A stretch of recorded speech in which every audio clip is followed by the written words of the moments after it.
Hello, my beautiful beings of light. Welcome to Spirituality with Rhea. I'm your host, Rosemary Davis. My goal is to open your mind to the possibilities of an expanded spiritual awareness. Thanks for joining me as we continue our journey to a higher conscious awareness. Welcome.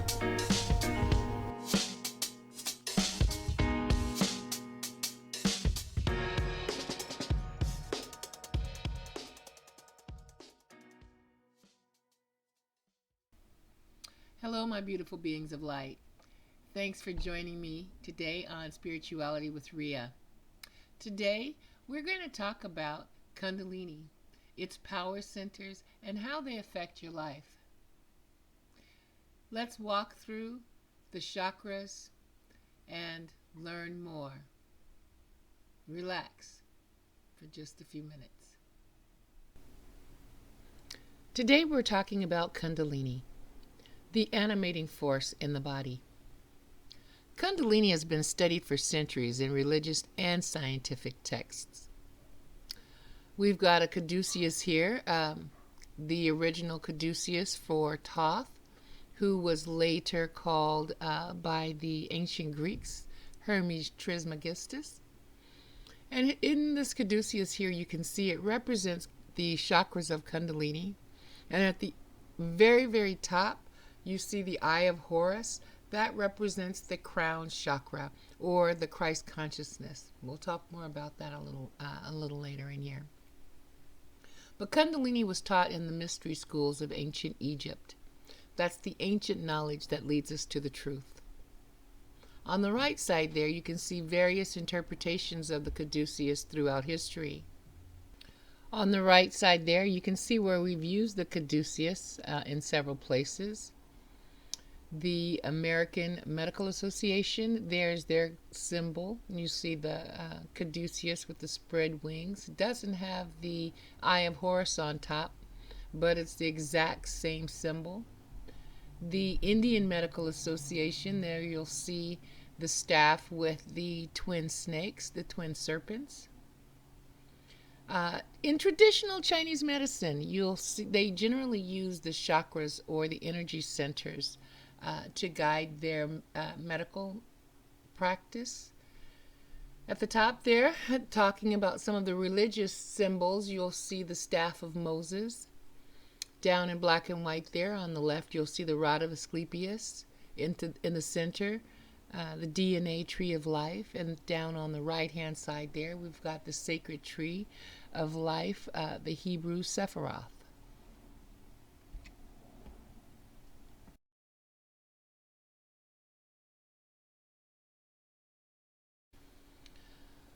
Kundalini is your life force, the spiritual energy within. It's the life force that's awaiting your activation. Most of you will recognize that little guy, a little spermatozoid there. When this little guy meets with the female egg, it begins to gestate, to build your physical body. Once the egg gets fertilized, the zygote coils up within the spine and holds these energies to become the animating force that awaits to be expressed as you, as your spirit body. It holds the essence or the potential of who you will to become. This energy lies dormant in the body until you call upon it. Your chakras is your tree of life.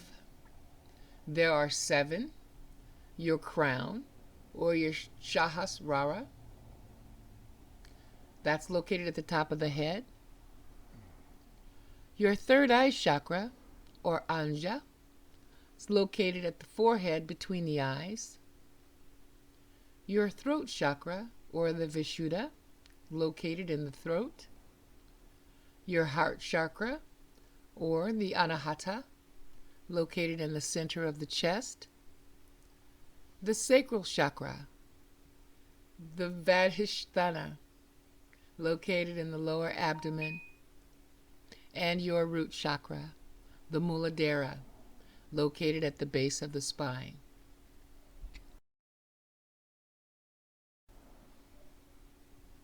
You have 7 spiritual energy centers in the body. As we mentioned, the crown, the third eye, the throat, and so on. These are connected to organs within the body. Primarily, the crown chakra connected to the pineal gland. Your third eye, the pituitary gland, brain, eyes, and nose. The throat chakra, your throat, vocal cords, and thyroid gland. Your heart chakra makes sense that it's the heart and the thymus gland. Your solar plexus is your digestive and your adrenal glands. The sacral chakra is your reproductive organs, kidney, and bladder. And your root chakra are your elimination organs, or your bowels. Our chakras connect our spiritual world to our physical world. Your chakras are your nerve or energy centers that provide the energy that animates your life. These are the energies that communicate what we perceive and how we will respond to our relationships with one another. The health of these centers overshadow the health of your mind, body, and spirit. If there is dis-ease in any of these centers, there will be disease in the mind or the body. Remember, as above, so below. However, we can control the health of these centers with exercise. They can be strengthened, just like exercise. When you work your muscles, they can be strengthened and do more work and carry greater loads.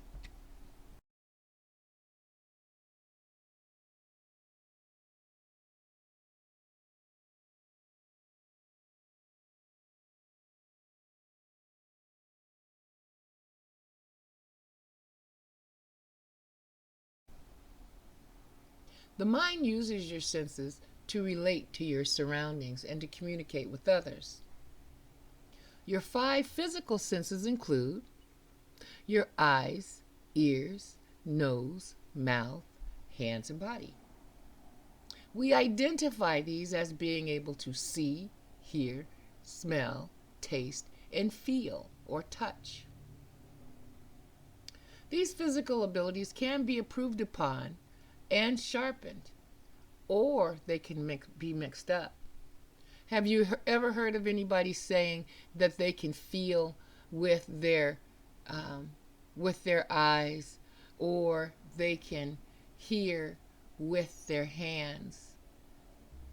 Remember, Beethoven was deaf, so he couldn't even hear the music, but he could feel the vibration, and to him that told him what the sound of the music felt like.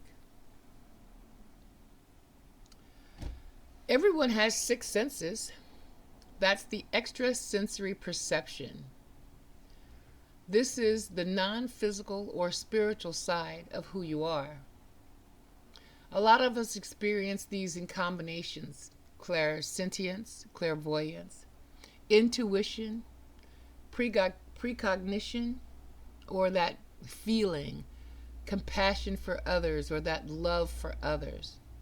A lot of us experience it as a deep desire to help others. And as you rise in consciousness, the more you want to aid others in achieving their own success. Most of us have flashes. You might decide you want to go this way instead of that, and then you find later that there was an accident or something down the street on your usual route. Or people have reported not taking a flight and the plane ended up crashing. Those are flashes of intuition. Some, though, develop those gifts because they learn to accept them as gifts early in life, and so they spend their lives sharpening those gifts to develop the skills to help others.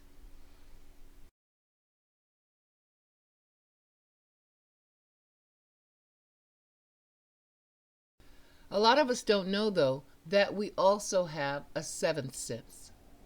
The 7th sense is your Christ consciousness.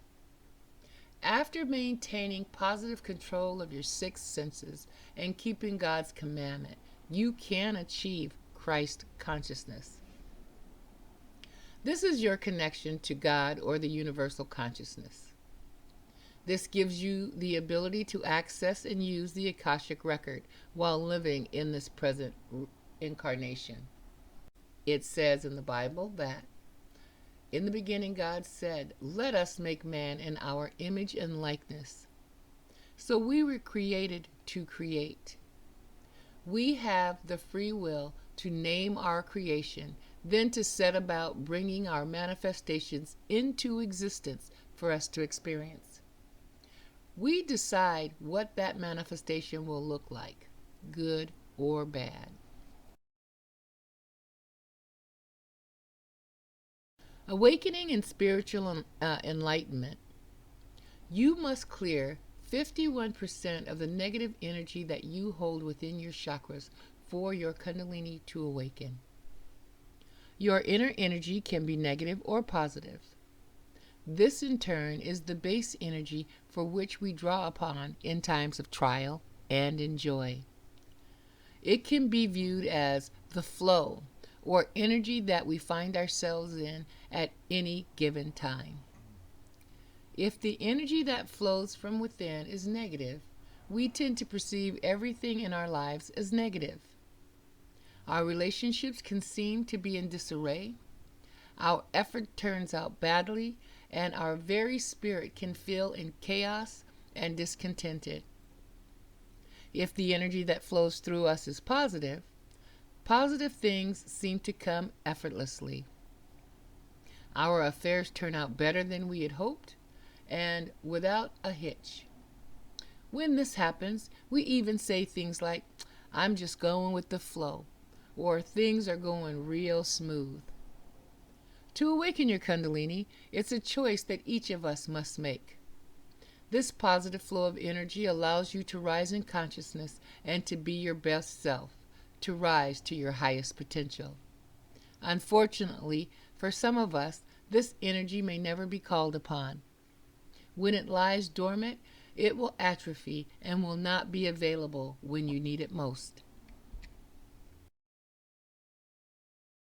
As I mentioned earlier, your chakras are your energy centers that connect heaven and earth. Therefore, we're going to explain a little bit about it, but we're going to start with the root chakra. The root or Muladhara chakra is located at the base of the spine. Its color is red. Its life principle or its essence is survival or safety. The organ is the elimination organs or your bowels. When you have the correct balance in this chakra, you enjoy stability, vibrant energy, and good health. If you have too much energy in this chakra, you can feel sluggish or constipated, like you want to get something done and you just can't seem to get things moving, you're just stuck. When this energy is totally depleted in this chakra, you have fear, anxiety, and tend to have diarrhea. It's like you cannot get in control of the flow. The root chakra represents your fundamental sense of security, your fight or flight instinct. This chakra is how you see the world. Usually, as a child, we either learn that this world is a scary place to be feared or to be conquered. It tends to deal with our relationship with our parents. If our relationship with our parents is loving and supportive, we grow up thinking we can take on the world and be successful. If in any way our relationship with our parents was domineering and they had power over us and used it in a negative way, we will have fear and anxiety and be afraid to challenge ourselves and achieve our goals.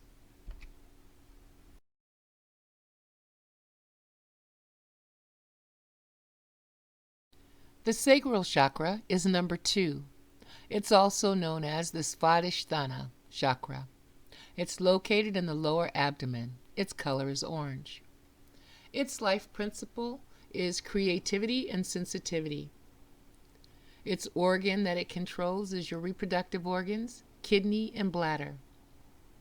When it's in the correct balance and has harmony, you experience happiness, joy, sensuality, and creativity. If you have too much energy in this area, you can be obsessive, easily attached to things and people, or oversensitive or hurt easily. When this energy is completely depleted, you tend to have feel guilty, and insecure. Your sacral chakra affects your creative expression. This will control your ability to express your desires and what you feel that you're capable of. You may feel a need to do for others before you do for yourself, just to feel loved.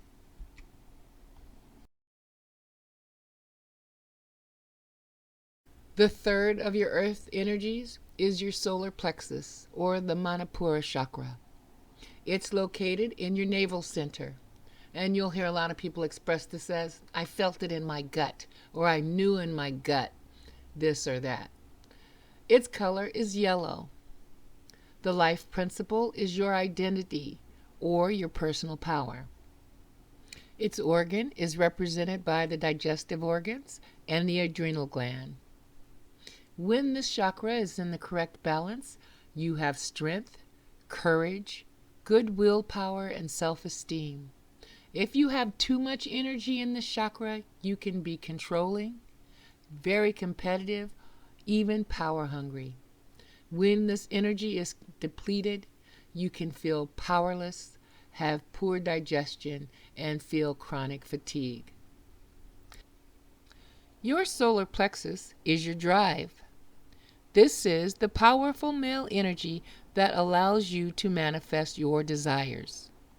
Too much aggression will not only make you want to have power over others, but will also destroy your health and your relationships over time. This aggressive male energy must be tempered with the love energy of the heart. This feminine energy will bring balance and allow you to awaken to the highest potential of your spiritual consciousness.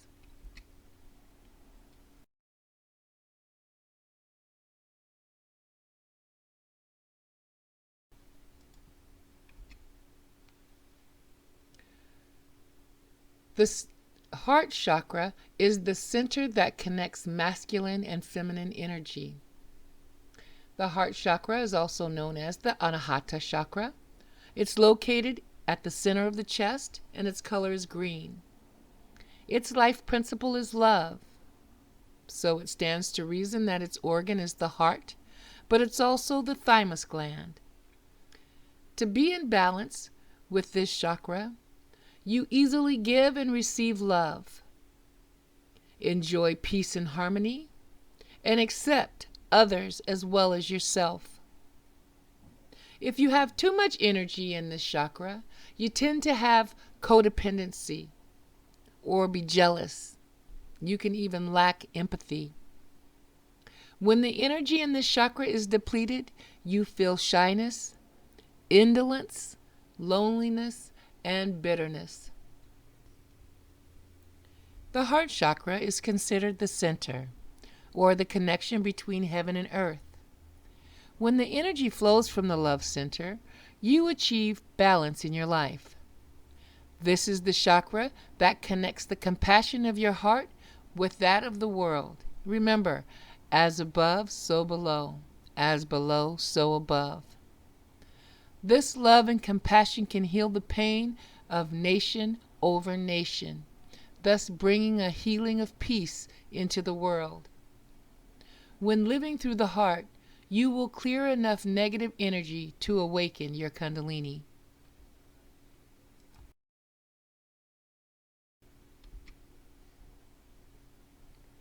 The fifth chakra is the throat, or Vishuddha chakra. It's located in the throat. Its color is blue. The life principle is communication, words, or truth. Its organ is the throat, vocal cords, or thyroid gland. When you're in correct balance and have harmony in this chakra, you have smooth communication.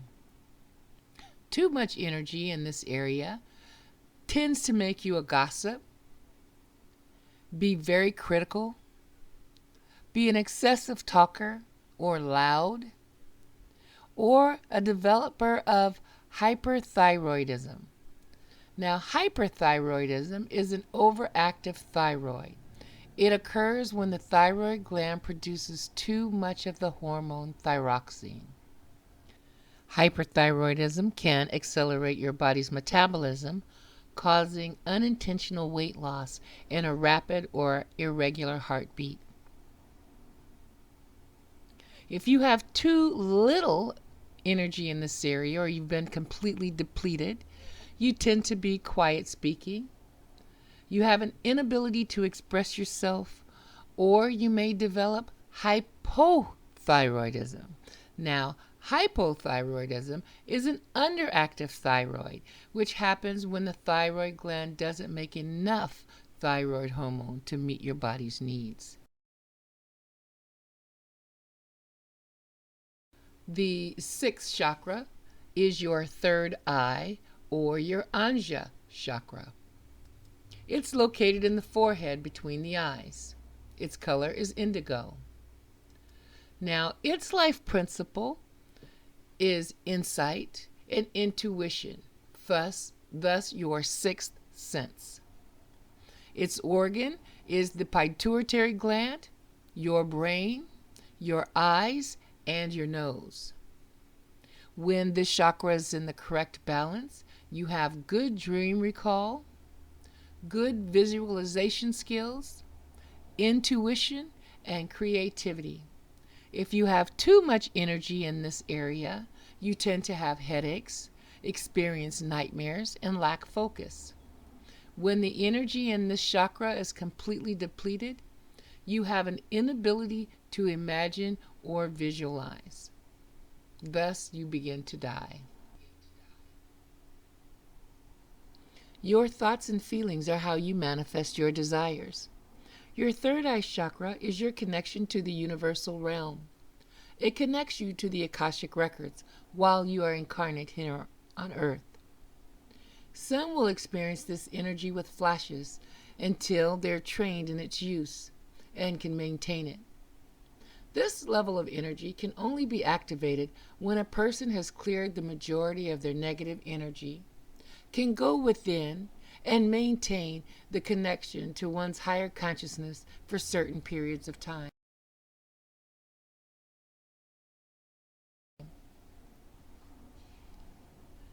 The crown chakra, or Sahasrara, is located at the top of the head. Now, its colors can be purple, clear, or white. Its life principle is enlightenment and understanding. Its organ is the pineal gland. When this chakra is in balance, you experience peace and wisdom. If you have too much energy in this chakra, you tend to be daydreamy or feel superior to others. When this energy is depleted, you can suffer from skepticism or have difficulty thinking. The colors denote the level of purity of the chakras. If you're purple, you are on the way to full awakening. You are aware. If your color is clear, you have a solid focus with a commitment to success. You're starting to do the exercises, and throughout the day you continue to practice. If your color is white, you have attained full success and you have achieved the Philosopher's Stone. This is the pearl of great price. White represents purity.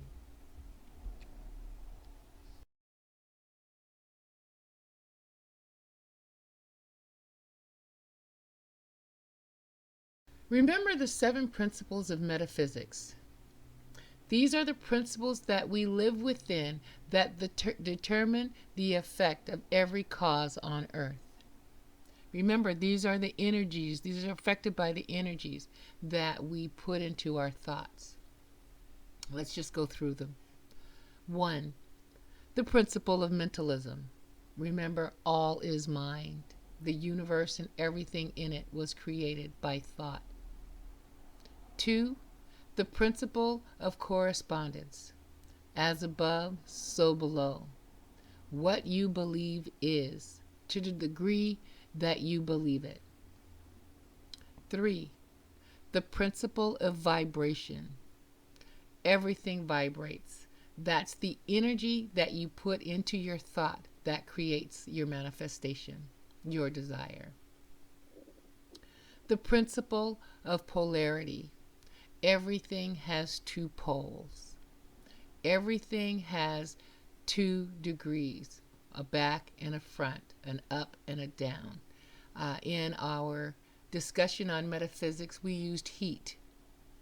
Heat or temperature is the object, and it measures hot and cold.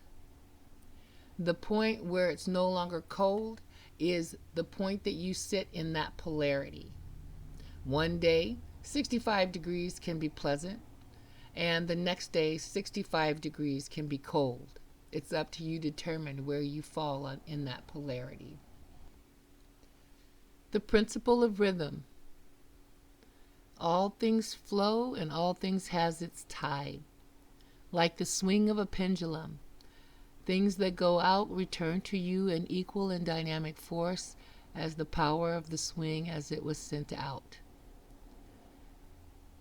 The principle of cause and effect. Most people relate this to karma. But remember, every cause has its effect, and every effect has its cause.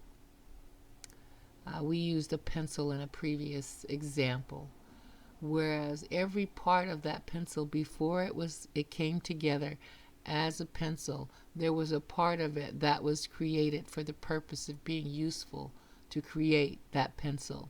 Everything from the wood shavings to the ash that created the charcoal that made the lead that caused the pencil to be able to write. And 7, the principle of gender. Everything has its gender. Everything is male and female. We use the example of electricity. In order for electricity to be safe, you have to be able to maintain the correct balance of male and female energy in order for that electricity to be safe. Your thoughts and feelings control these energies, and your chakras guide the energy or the life force to manifest these thoughts and feelings. For the general masses, they don't control their thoughts or emotions. Most are controlled by relatives, friends, the community, media, and even movies and music. Events and conversations that we've had in the past shape our thoughts and feelings about who we are and our future. Kundalini helps you take control of this positive energy and enables you to put it to work more effectively for your benefit.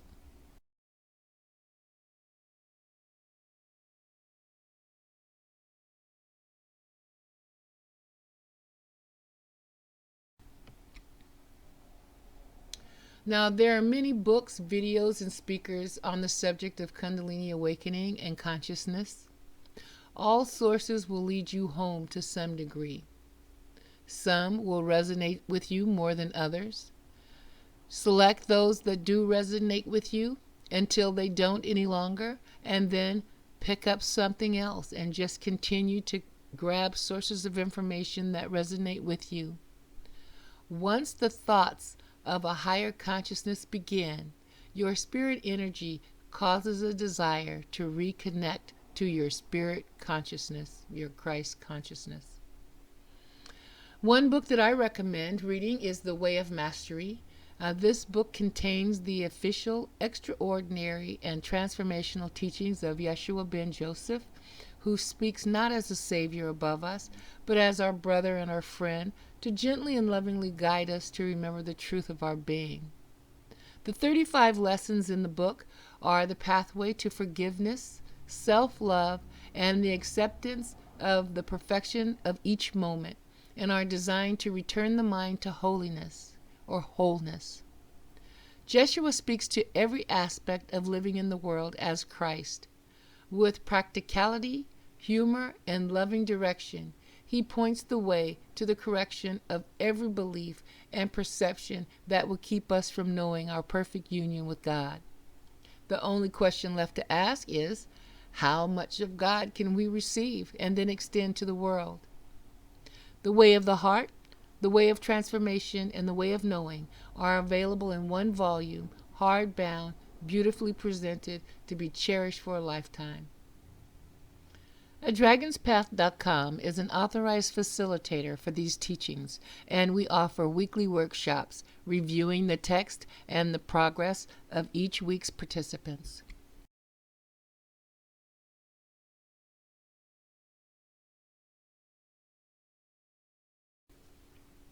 We're available for questions and comments, but feel free to visit us at dragonspathcom.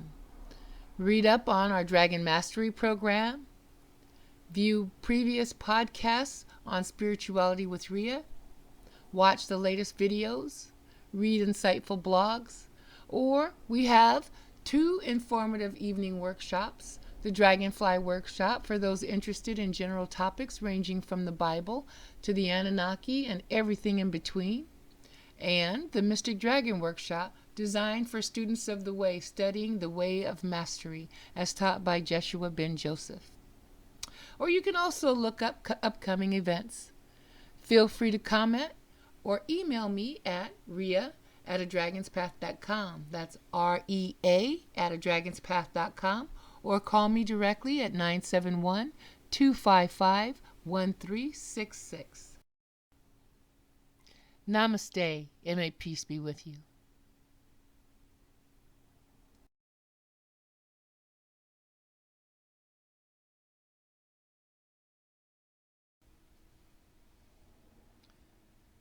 Thanks for joining me, my beautiful beings of light, on this edition of Spirituality with Rhea. Kundalini is a very important part of who and what we are. It's important to maintain good balance in your chakras. The way to do that is through meditation, and we'll pick that up in a future episode. May peace be with you.